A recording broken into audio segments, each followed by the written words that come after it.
Sometimes I feel empty inside. This feeling often plagues me as I'm trying to fall asleep.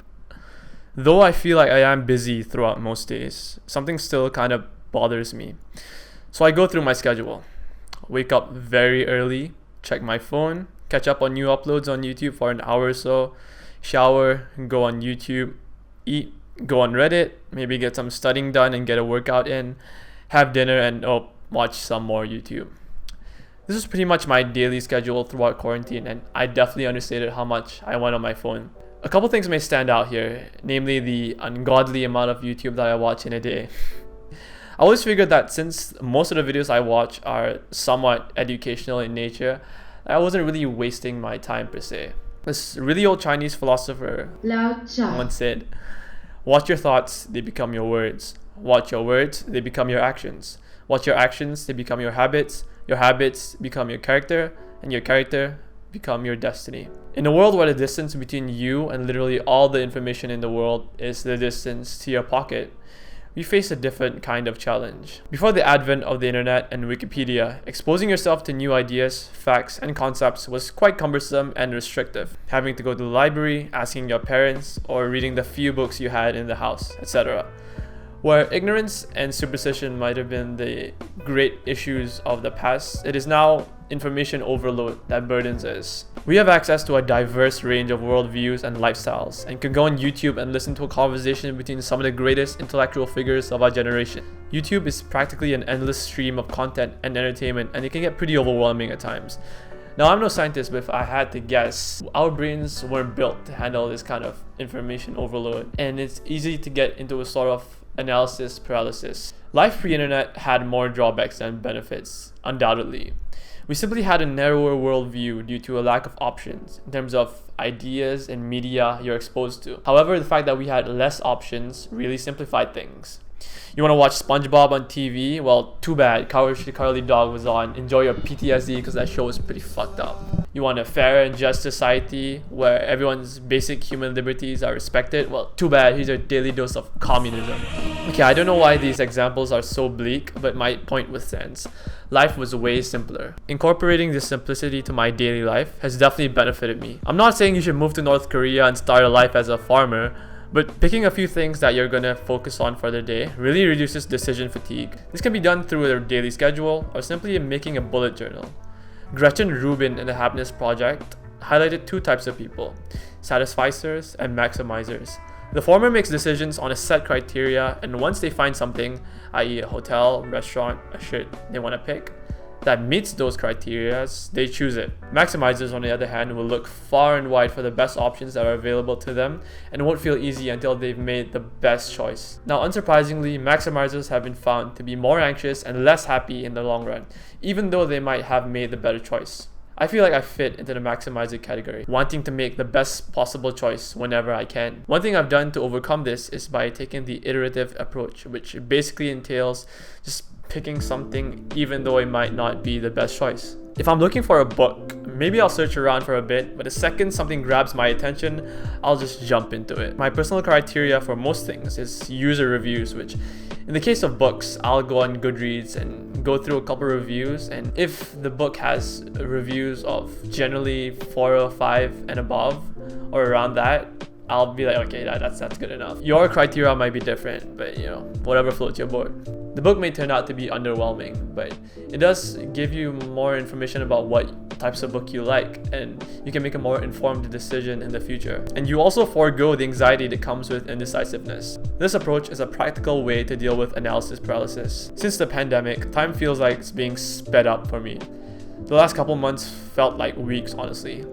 I think this is in large part due to the days I spent stuck in my head, like daydreaming through life.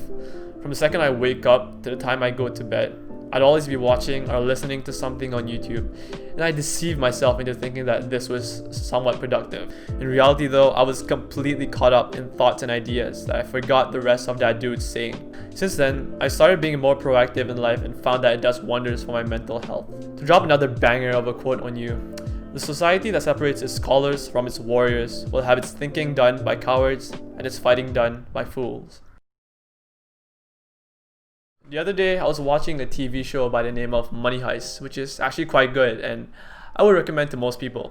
But while I was watching it, I recall audibly saying to myself, wow, this is a pretty good show. I wonder why that is. Okay, maybe I didn't say that audibly, but I had that kind of notion. So it got me thinking about the characters, plot, and story more extensively.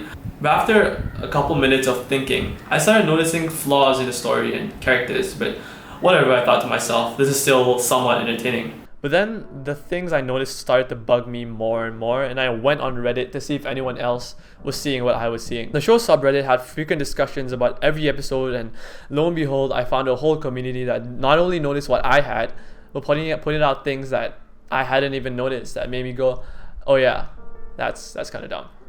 And so I went down the rabbit hole. Long story short, I never finished Money Heist. Maybe the quality of the show did go down the drain, and maybe all the angry Redditors had a point. But the truth is, I was quite enjoying the show up to that point. It was only when I went on Reddit and started analyzing it more did I go, yeah, this ain't it, chief.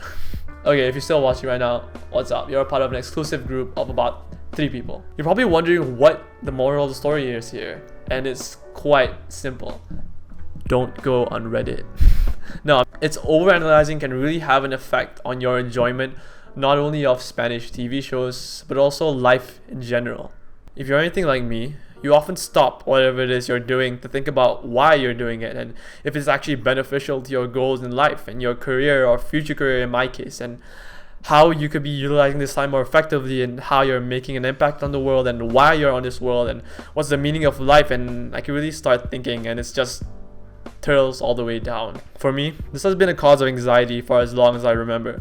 Why am I studying math right now? Would this really be useful later in life? What's the point of going on a walk alone? I'm gonna be so bored. Why would I go on a beach trip with my family when I could just stay at home and play Warzone? These are some of the questions that I've asked myself in the past, and don't get me wrong, questioning things is fine to a certain extent. I realized recently, however, that this way of thinking has robbed me of many experiences that may have turned out to be a good memory or a valuable lesson. Some things in life, including life itself, don't last forever. One day you're gonna die and all of this is gonna end. It's a really positive video. When I evaluate my choices with this in mind, I find that I make the right decisions more often than not.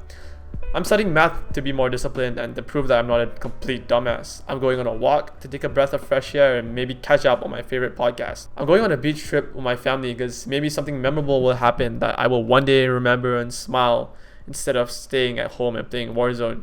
No disrespect to video games, they have their time and place. My point is that there's a billion and one things to worry about in life. Taking a step back every now and then and allowing yourself to enjoy the ride with the people you love can prove to be beneficial in your quest for a more meaningful life. This reminds me of a couple of days ago when I went for a jog. I was completely exhausted after running staggering 2 kilometers and just started walking.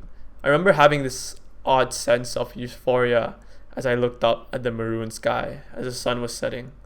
It's hard to put into words, but I just felt extremely glad to be alive, to see this, to be able to move and run, to be able to listen to the birds chirp, to be a part of this universe, to be alive.